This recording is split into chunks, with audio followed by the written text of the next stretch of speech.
space between midnight and dawn, when the world turns cold and the light is gone.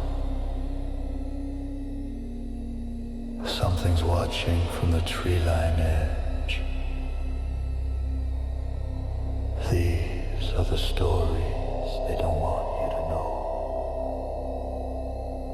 Welcome to the Midnight Registry, where the darkness keeps its secrets. Welcome to the Midnight Registry. Sleep well, if you can.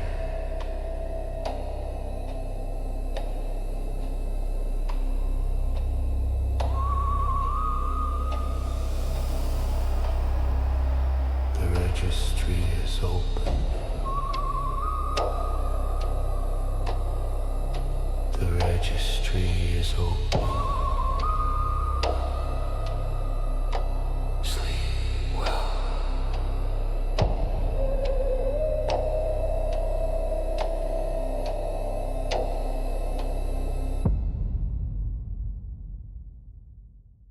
Before we get into tonight's story, I want to give credit where it is due. This encounter comes from a Reddit user who goes by the name Nameless Drifter 1, posted on r/dogman. After years of keeping his experience secret, bound by fear and his mother's warnings to never speak of it, he finally shared his story with the world. This is a deeply personal account of childhood trauma, terror, and something with glowing red eyes that followed them across hundreds of miles. Full credit goes to Nameless Drifter 1 for his courage in sharing this. You can find the original post on Reddit at r/dogman. Now, let's get into it. In 2007, a 10-year-old boy and his mother moved to Wisconsin. They were poor. His mother was a single parent doing her best. A woman who owned lakefront property near Lake Michigan had made them an offer: live in a small cabin on her land in exchange for work at her art shop. It seemed like a chance for a fresh start. But the property was isolated. You had to turn off the main road onto a gravel path that wound through heavily wooded areas for several minutes before you reached the cabin. Once you were there, you were surrounded by forest on all sides. Behind the main house was a cliff overlooking Lake Michigan. The wind on the water was brutal in winter, sub-zero temperatures, the kind of cold that kills. The boy would later describe it as a horror movie setting. When they first arrived, in mid to late summer, the boy found something strange. Between the small deep pond and the shed, lying on the ground, was a massive red fish, dead. It looked like a red snapper, but those don't live in Lake Michigan, and it was far too large to have come from a little pond nearby. It was just there, out of place, unexplained. His mind tried to rationalize it. Maybe someone bought it and threw it out. But why would they do that? Why throw a whole fish on the ground? It was the first odd thing, but not the last. When winter came, things got stranger. In the snow around the shed there were huge footprints, round. The boy compared them to an elephant's foot, though not quite that round, just rounder than any normal footprint he'd ever seen. His mother said they were bear tracks. That was the only rational explanation. But they didn't look like bear tracks. There were other prints too. Some looked like someone had walked through the snow on skis, but after a while, they just stopped, like whatever made them had flown away or vanished.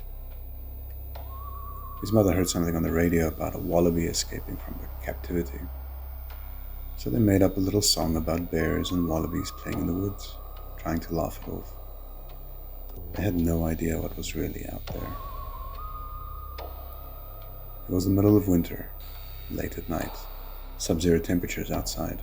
The boy was asleep in the loft of the one-floor cabin when his mother woke him up in panic. She ordered him to stay in the loft. Don't come down. Bring the ladder up so nothing can reach you. He'd never seen her like this. She wouldn't tell him what was happening. For what felt like an hour, he watched from the loft as his mother stood at the window with a knife in one hand and a phone in the other, terrified, waiting for the police to arrive. When they finally came, she told him she'd heard banging on the side of the cottage. The boy hadn't heard anything. They left that night, found a motel that was just about to close. The boy remembers what the room looked like. He remembers the fear. It was, without a question, the most traumatic night of his life. He thought they were going to die. His mother immediately booked a flight to Pennsylvania, where they had originally lived, but their flight was delayed. The boy was restless, moving around the airport like kids do. He stepped on the metal part of the flat escalator and left dirt marks. A janitor got angry. His mother got angry. The boy felt like shit. In the waiting area, there was a rude family. A girl kept pointing and laughing at him. On the plane, she sat next to them and started picking her hair off her head and placing it on his mother. It was an awful flight. Tense, uncomfortable. The boy cussed at them on the way out, completely out of character for him. He was traumatized, broken, and it wasn't over. They went back to Pennsylvania to live with his great-grandmother. Things seemed normal for a couple of months. Then his mother started acting strange, neurotic, manic. She wouldn't say why. One day she slept longer than usual, and when she woke up, she thought she'd urinated blood. Her urine was dark. She kept saying she had missing time, like hours had vanished that she couldn't account for. This went on for about a week. The boy didn't understand. He was just a scared 10-year-old watching his mother lose her mind. And then one night, in the kitchen, he saw it. His mother was making dinner. The boy sat at the kitchen table staring out at the window. Their house sat on a large hill overlooking the town. He could see the distant city lights twinkling in the darkness. Near the window was a large oak tree, its branches hanging around 10 to 30 feet away. As he stared at the lights, something red appeared in his peripheral vision. He thought it was another city light, and his eyes slowly wandered over. And then he saw it. One singular, glowing red eye. Reptilian in shape, with a slit pupil like a lizard. Luminous, burning. He sat there, not fully comprehending what he was seeing. And then it blinked. It fucking blinked. The boy backed away from the table saying, "Oh no, please no." He told his mother there was something outside the window. She looked. She saw it too. But she didn't panic immediately, like he did. Later the boy would think this night was worse than Wisconsin, because this time, he actually saw it. They went upstairs to the bedroom. His mother resorted to manic behavior, praying over him until he fell asleep, still praying when he woke up. Then they got in a van and left. And what came next was hell. For the next day or two, his mother drove them around aimlessly. No direction, no destination. Just driving, crazed out of her mind. They would occasionally stop at his grandmother's house during the day, but never at night. At some point, a mattress was brought into the back of the van for him to sleep on. They stayed in a lit parking lot one night. And when he woke up, she was still driving. He begged her to go back home. He was just a kid. He was exhausted, scared. He wanted to sleep in a real bed. After much pleading, he finally convinced her to return to his grandmother's house. But the paranoia didn't stop. When they got back, his mother wouldn't let him eat the food she'd made before they left, even though it was perfectly fine. She took all his stuffed animals, his collection that had meant everything to him, and put them in a black trash bag. He found them, but she wouldn't let him have them. He thinks she burned them. To this day, he hates remembering this. It hurt. Those animals were his childhood, his comfort.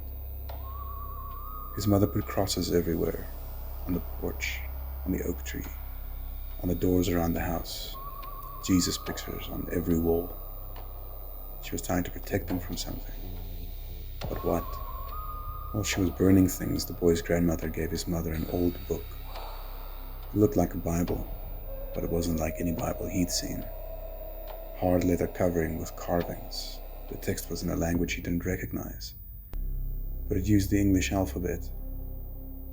Inside were old black and white pages, medieval in style, disturbing. His mother burned it. For years the boy wondered what that book was. Was it cursed? Evil? Why did his grandmother have it? He eventually found what he thinks was the same Bible online, an antique German Lutheran Bible. But why did his mother feel the need to burn it?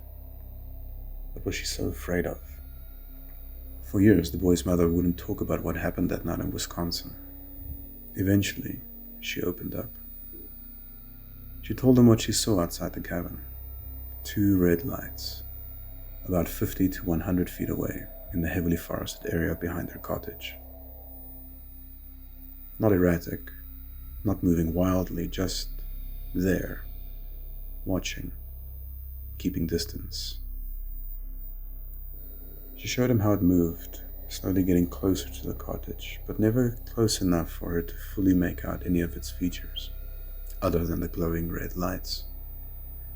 She called the police and told them she heard banging on the side of the cottage. She knew that was more believable than describing glowing eyes in the forest. She had a knife the entire time, waiting. When the police car arrived with its lights flashing, the thing looked towards the lights, turned around, and took off running. It disappeared near a dilapidated barn, deeper in the forest. Gone, but not forgotten. At first his mother thought it was someone with red goggles, maybe playing a prank, maybe stalking them. But that didn't make sense. It was the middle of winter, sub-zero temperatures, late at night. Who would be out there in the cold just to harass them through a window? And more importantly, how did it follow them from Wisconsin to Pennsylvania, hundreds of miles? The boy believes this suggests it wasn't a normal physical being. It wasn't bound by distance or physicality. It could go wherever it wanted, and for some reason, it chose to follow them. For years the boy tried to figure out what they encountered. At first he thought it was a demon, an actual entity from hell. But as he got older, started researching, he discovered something interesting. Glowing red eyes are common phenomena across multiple cryptid encounters. Some Bigfoot sightings report red eyes. The Mothman has red eyes. The Flatwoods Monster has red eyes. Some alien encounters describe red eyes. And dogmen, particularly in Wisconsin, are frequently reported with glowing red eyes. The Beast of Bray Road, one of the most famous dogman sightings, was described with red eyes. And the boy realized he lived not far from Bray Road. If anything could walk through sub-zero temperatures and deep snow without a problem, surviving in that brutal Wisconsin winter, it would be one of these creatures. One witness on a podcast described seeing a dogman in a tree with red glowing eyes, just like what the boy saw outside his Pennsylvania kitchen window, in a tree, watching. Now an adult, nameless Drifter 1 has spent years researching the paranormal, reading, watching, listening, trying to understand. He believes he started to piece together a theory about what dogmen actually are. But he says understanding them requires understanding the true nature of reality itself. He admits he doesn't have the whole picture, but he's putting the pieces together. He plans to share his theory in the future about what dogmen are and how they're part of a greater aspect of reality that's poorly understood. For now, he's just grateful to finally share his story after years of keeping it secret. His mother had told him never to speak of it, but he couldn't stay silent any longer. The trauma is still with him, the memory of that glowing red eye, the fear, the chaos. But at least now, he's not alone with it. Whatever was in those Wisconsin woods followed them home. It watched them from the trees. It terrified a mother so badly she drove aimlessly for days, burning her son's childhood possessions, covering her house in crosses, praying until she couldn't stay awake. It had glowing red eyes. It moved with intelligence. It traveled hundreds of miles. And to this day, Nameless Drifter 1 still wonders, why them? What did it want? Some questions don't have answers.